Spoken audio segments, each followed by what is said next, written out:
अहो सोनिया ताई, खाली अष्टमीची पूजा चालली आणि तुम्ही आम्हाला इथे काय बोलवलंय? आई साहेब काय म्हणतील हो? ईशाची आई, त्यांच्यापैकी कोणाचंही आपल्याकडे लक्ष नव्हतं. त्यांचं सगळं लक्ष त्यांचा प्लॅन सक्सेसफुल होतोय की नाही त्याच्याकडे. ओके, अगं बाई कसला प्लॅन होता? बसा तुम्ही. हा? बसा बसा.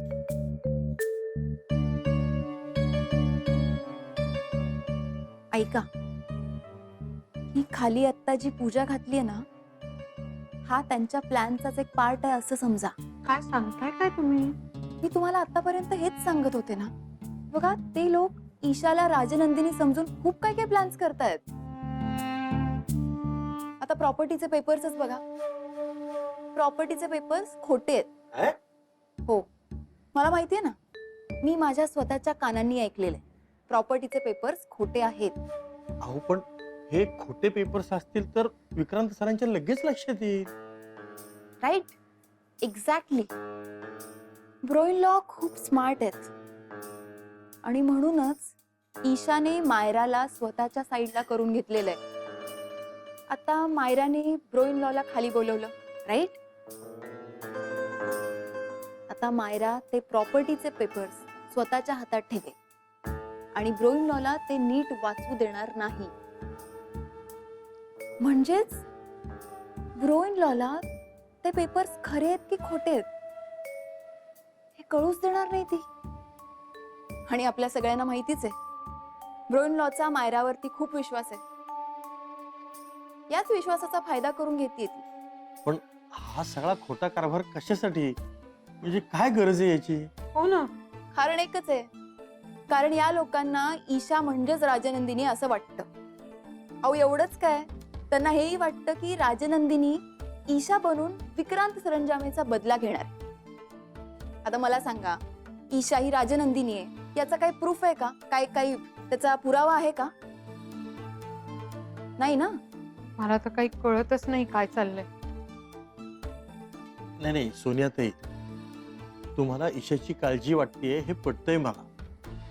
पण स्वतःच्या मनातून खात्री असल्याशिवाय ईशा हे काही सगळं करणार नाही हा मात्र मलाही विश्वास आहे.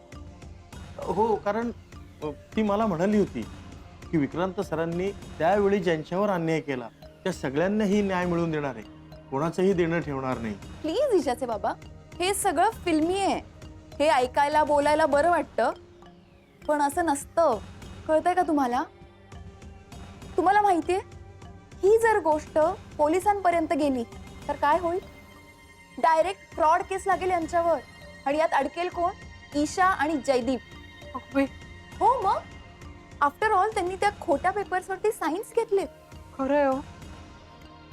तुम्ही म्हणताय ते अगदी खरंय. मला तर आता जयदीपची सुद्धा काळजी वाटते. ब्रोइन लॉ जर इतके डेंजरस असतील ना, तर ते या सगळ्यांच्या जीवावर उठणार नाहीत कशावरून? कुठे येऊ? मी हेच सांगते सगळ्यांना, पण माझं कोणी ऐकतच नाहीये. मी या सगळ्या पॉसिबिलिटीजचा विचार करते, पण असा विचार कोणीच करत नाहीये. आणि मी जेव्हा सांगायला जाते कोणीच ऐकत नाहीये. मी काय करू सांगा ना? माझं इथे ऐकणारं तुमच्याशिवाय कोण आहे? म्हणून मी तुम्हाला हे सगळं सांगतेय. प्लीज याचा एकदा विचार करा, प्लीज. हो सोनिया ताई.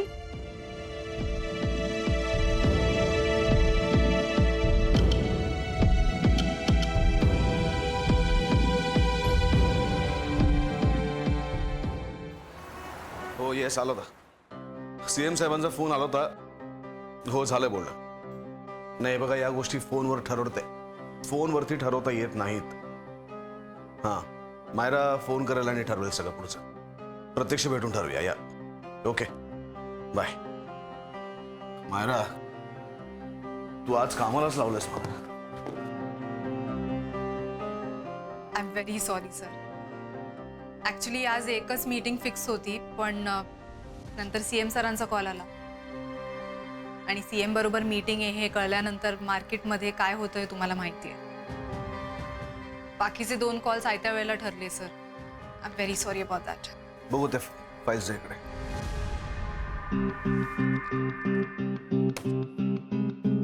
सर ॲक्च्युली मी ते पेपर्स चेक केलेले आहेत. I don't think there is a problem. पण तुम्ही पुन्हा एकदा चेक करा. सर डेव्हिड सरांबरोबर सुद्धा आपली मीटिंग आहे. आय थिंक आपण त्यांचे पॉइंटर्स डिस्कस केले पाहिजेत way beforehand. We will do that as well. Sir phone. तू केलंस हे चेक सर? या ऑफकोर्स मी चेक केले. They are absolutely fine. आणि इनफॅक्ट ईशा मॅमने सुद्धा सिग्नेचर केलंय. So you need not worry about that. बोल रे, मला तुला भेटायचंय. काय झालं तुला? तुला एक महत्वाची गोष्ट सांगायची आहे मला. हे बघ, ते आता सगळं विसर. हा, आपलं काम.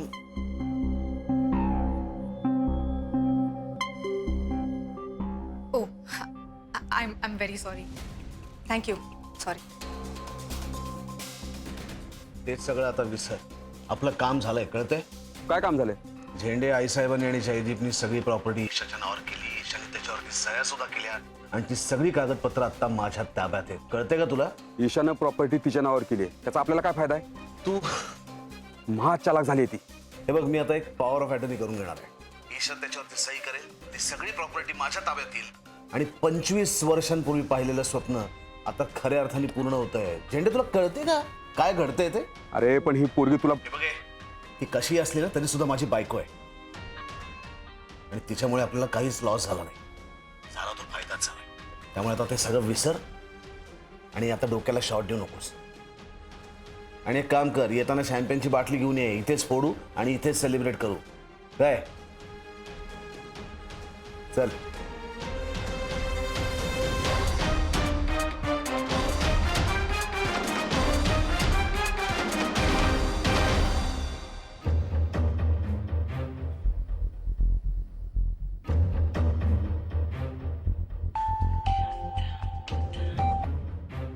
बोल मायरा. ईशा, आपलं काम ठरल्याप्रमाणे झालंय. म्हणजे सरांनी फाईल उघडून बघितली नाही? ॲक्च्युली मी खूप प्रयत्न केला की सरांनी ती फाईल वाचू नये आणि एका पॉइंटला त्यांनी ती फाईल हातात घेतली. ते वाचणार होते तेवढ्यात नशिबाने एक कॉल आला आणि सरांनी ती फाईल ड्रॉवरमध्ये ठेवून दिली. नशीब. Oh my God, I am feeling so good. मला खूप बरं वाटतं ईशा. ॲक्च्युली मी ते काम तसंही करणारच होते. मी सरांना ती फाईल वाचूच दिली नसती. Thank you so much Myra. Isha, come on. You don't have to thank me. You know I am with you.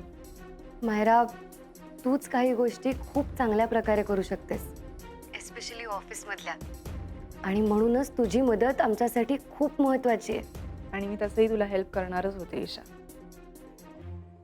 कारण मी तुझ्याशी जे काही वागले त्याचा इतका गिल्ट आहे मला की. मायरा, कुठल्याही प्रकारचं गिल्ट मनात ठेवू नकोस. कारण ह्या सगळ्यात तुझा काय दोष होता? तुझ्या हुशारीचा फक्त वापर करून घेण्यात आला. तुला खरं सांगू, तुला मी खूप आधीच हेल्प करायला हवी होती. आय मीन, खरं काय हे मला आधी कळलं असतं तर it would have been better. But as they say, better late than never, right? Right Myra. तू माझ्यावर विश्वास ठेवलास ह्याबद्दल खरंच खूप thank you. Isha, you don't have to thank me. मी जे काही तुझ्यासाठी केलं ना ते खूप मनापासून केलं आहे. राजनंदिनी मॅम बरोबर जे काही झालं होतं ते चुकीचं होतं आणि विक्रांत सरांना आणि झेंडे सरांना त्यांच्या चुकीची शिक्षा मिळालीच पाहिजे. For the first time in my life मी चांगलं काहीतरी करते. सो प्लीज थँक्यू म्हणू नकोस. ओके मायरा, पण एक लक्षात घे, आपल्या हातात अजून सगळे पुरावे आलेले नाही आहेत. आणि जोपर्यंत आपल्या हातात सगळे पुरावे येत नाहीत तोपर्यंत आपण विक्रांत सर आणि झेंडे सर यांच्या विरोधात कुठलीही कारवाई करू शकत नाही. नाही म्हणजे 1-2 पुराव्यांच्या जोरावर जर आपण कारवाई केली ना तर ते खूप इझिली सुटू शकतात. ॲक्च्युली 20-25 वर्षापूर्वीचे त्यांच्या विरोधातले पुरावे असतील, पण ते आपल्याला कसे मिळतील? 20-25 वर्षांपूर्वी त्यांनी अनेक माणसांवर अन्याय केलाय. माझ्या मते ती माणसं आपल्याला नक्कीच मदत करतील. ओके. मायरा, तू काही काळजी करू नकोस मायरा. मी बघते काय करायचं ते. ओके. पण तुला जर काही हेल्प लागली तर मला नक्की कळव. बाय.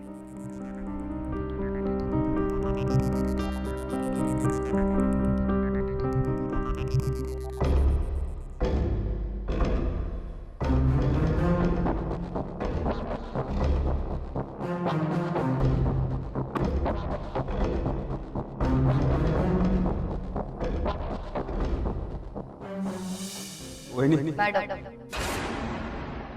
इथे मॅडम म्हणायचं.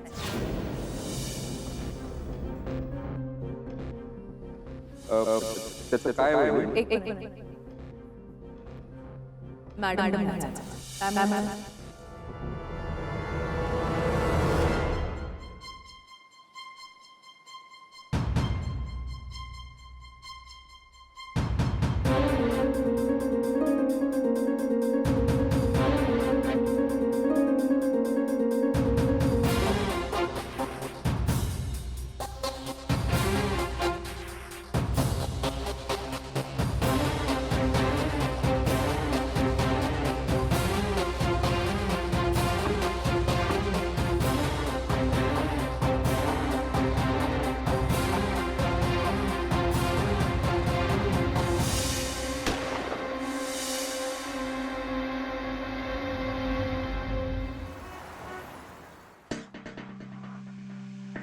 विक्रांत, अरे इतका वेळ होतास कुठे तू? विक्रांत, मला कोण दिसलं माहित आहे? कोण? जालिंदर.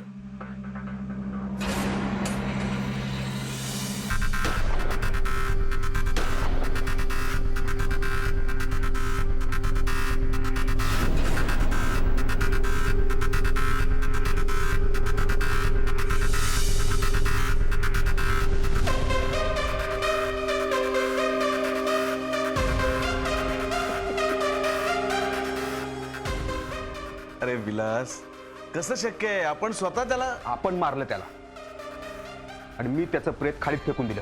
तिथे गेलेला माणूस परत कसं येईल? तुला भास होत आहे, बाकी काही नाही. मला भास झालेला नाही. तो मला दिसला. तो मला कारमध्ये दिसला. दे. आपण दोघांनी त्याला मारलं. तू स्वतः त्याचं प्रेत खाडीमध्ये टाकलंस. तू उठून परत कसा येईल? तू काही बोलायला लागलास का आता? मला कळत नाही मी तुला कसं पटवून देऊ आता हे. काही पटवून द्यायची गरज नाही. यातनं बाहेर पड आता. विक्रांत, तुला वाटतंय ना मी खूप या सगळ्या गोष्टींचा विचार करतोय म्हणून? वाटतंय ना तुला? पण या जगात सगळ्यात जास्त तुझा विचार कोण करतं मला सांग? मी, विलास झेंडे. मी करतो फक्त. विलास, मला हे कळत नाही आहे का? मग तू माझं म्हणणं ऐकून घे. ती ईशा आहे ना, ईशाची लक्षणं ठीक नाही. ती आपल्याला अडकवण्याचा प्रयत्न करते. आता त्यात पुन्हा हात जालिंदर दिसलाय मला. म्हणजे ना नक्कीच यांचा काहीतरी संबंध असणार. काहीतरी घोळ आहे विक्रांत. तू बघ, काहीतरी घोळ नक्की आहे. काय घोळे झेंडे?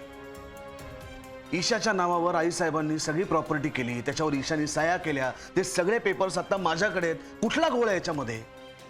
नक्की काहीतरी घोळ आहे. तू नीट वाचलेस का पेपर्स? मायराने वाचले का? मग तर नक्कीच घोळ आहे. अरे पेपर्स खोटे कसे असतील? त्याच्यात कसा घोळ झाला असेल? तुला वेळ लागला का झेंडे? विक्रांत, आता ईशा पूर्वीसारखी राहिलेली नाही.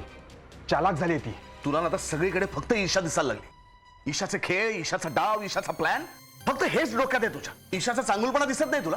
ते मला काय माहित नाही. इतक्या वर्षाची आपली मैत्री आहे. मी तुला एवढं जीव तोडून सांगतोय आणि तुझा माझ्यावर विश्वास नाही? लक्ष नाही माझ्याकडे? विलास, आता सगळं आपल्या मताप्रमाणे झालंय.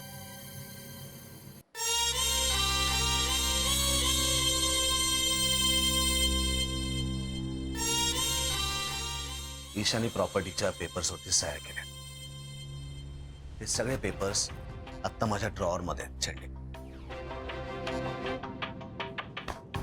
गेली 25 वर्ष जे स्वप्न आपण पाहिलं होतं ते आज पूर्ण झाले. ही सगळी प्रॉपर्टी आज आपल्या ताब्यात आली आहे झेंडे. आनंदाचा क्षण आहे. सुवर्णाक्षरात लिहून ठेवण्याचा क्षण आहे. तू आणि काहीतरी भलतच डोक्यात घेऊन बसलास. ईशा, प्लॅन्स, जालिंदर सोडून देता हे सगळं. हा क्षण आनंद साजरा करण्याचा आहे, सेलिब्रेट करण्याचा आहे. झेंडे,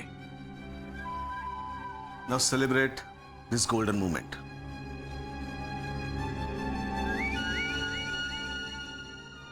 मी पुरावे आणून दाखवतो, मग तर तुला विश्वास ठेवावाच लागेल विक्रांत की जालिंदर परत आलाय आणि ईशा खोटी आहे.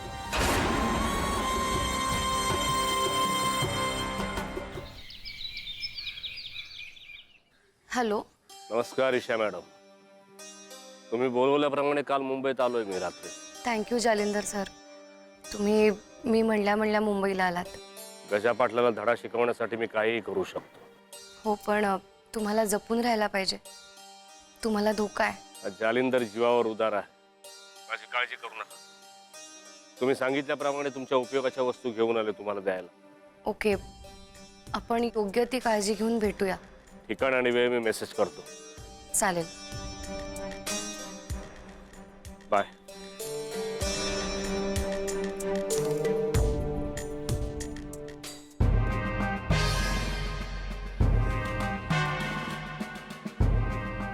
हा माणूस मुंबईत आहे, याला शोधून काढ. साहेब हा कुठे राहतो, काय काम करतो, म्हणजे कुठे जातो, काय आयडिया आहे का साहेब? हे काम माझं नाही, याला शोधून काढणं हे तुझं काम आहे. तसं नाही साहेब, अख्ख्या मुंबईमध्ये कसं शोधणार ना, म्हणून म्हणत होतो काहीतरी क्लू द्या ना साहेब.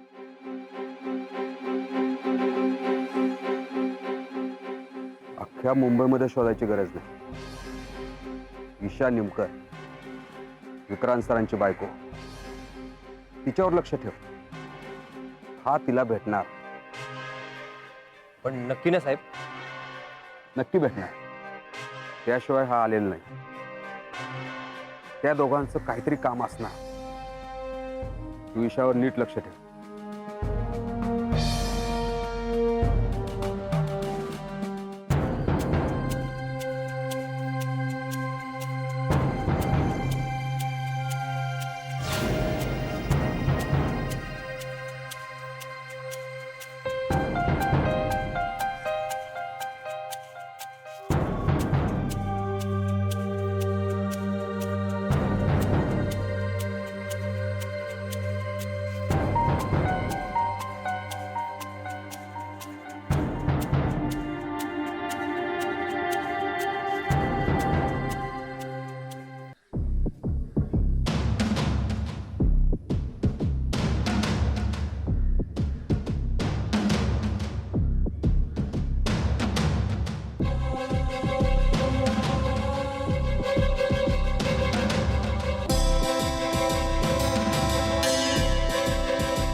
हॅलो ईशा.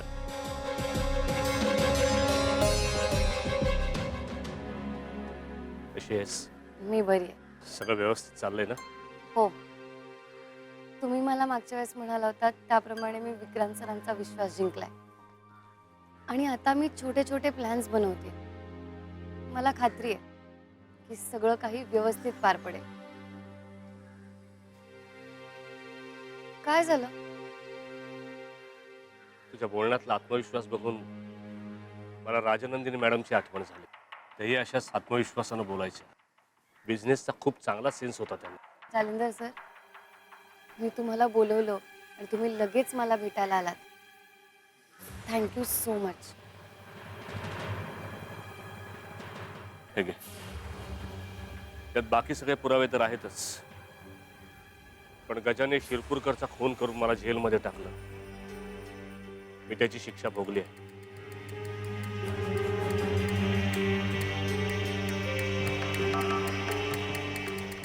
हे त्याच्या बायकोचं पत्र. माझा नवरा ज्या कंपनीत कामाला होता त्याचे मालक जालिंदर माझ्या नवऱ्याचा खून कधीच करणार नाही अशी जबानी दिली त्या बाईनं.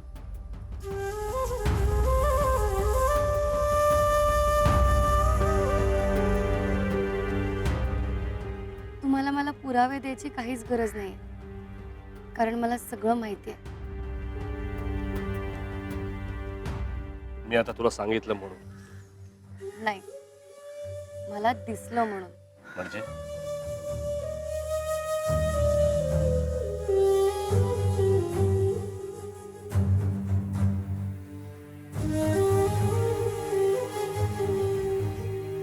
हे पेन दादासाहेबांचं आहे ना? तुला कसं माहित? माहितीये मला. पेन मला यशोदा मेंटेनन्स बरोबर पहिल्यांदा कॉन्ट्रॅक्ट केलं तेव्हा दादासाहेबांनी दिलं होतं. तुला कसं माहित आहे? कारण मीच राजनंदिनी आहे.